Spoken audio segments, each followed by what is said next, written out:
Yes, nimeuliza swali kwamba dokta, ute mweupe unaanza kutoka kwa muda gani kipindi cha ujauzito? Sawa, jibu ni hivi, ni kwamba ute wa ujauzito huanza kutoka mwanzoni kabisa, yaani wiki ya kwanza.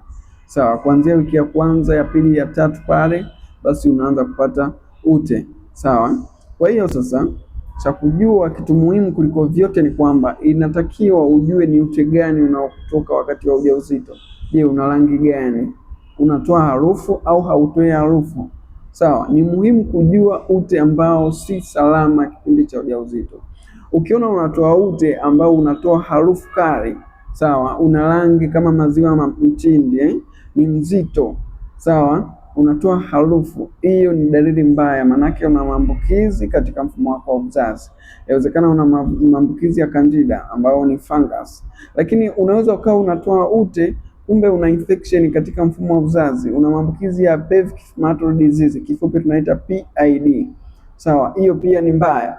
Kumbuka sasa, kama una maambukizi ya infection zozote katika mfumo wa uzazi, wewe unaweza kupata tatizo la miscarriage, mimba yako inaweza kuharibika. Sawa, kutokana na kwamba kizazi kinalegezwa, kinakuwa kina uimara. Kwa ile first trimester ile ya kwanza, kuanzia miezi mitatu kushuka, mimba inakuwa ni rahisi sana kuharibika, ambapo mtu mwenye changamoto ya PID au mwenye changamoto ya fungus UTI sugu zinazomsumbua anaweza akapoteza ujauzito wake.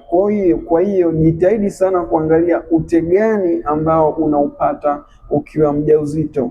Sawa, ute ambao tunazungumzia inatakiwa uwe ute ambao upo kama yai bichi.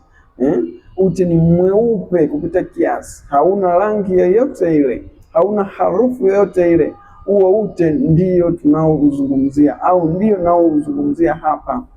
Kwa hiyo kama unatoka uchafu ni ute ambao unatoka afu na rangi kama zina mtindi, unatoa harufu, basi nitafute niweze kusaidia uweze kunusuru ujauzito wako usiweze kupata miscarriage. Kama una changamoto kama hiyo, tuma neno hapo nisaidie niweze kusaidia, au chukua namba yangu bio, njoo WhatsApp niweze kukupa ushauri muhimu sana ambao utakusaidia kuondokana na hilo tatizo.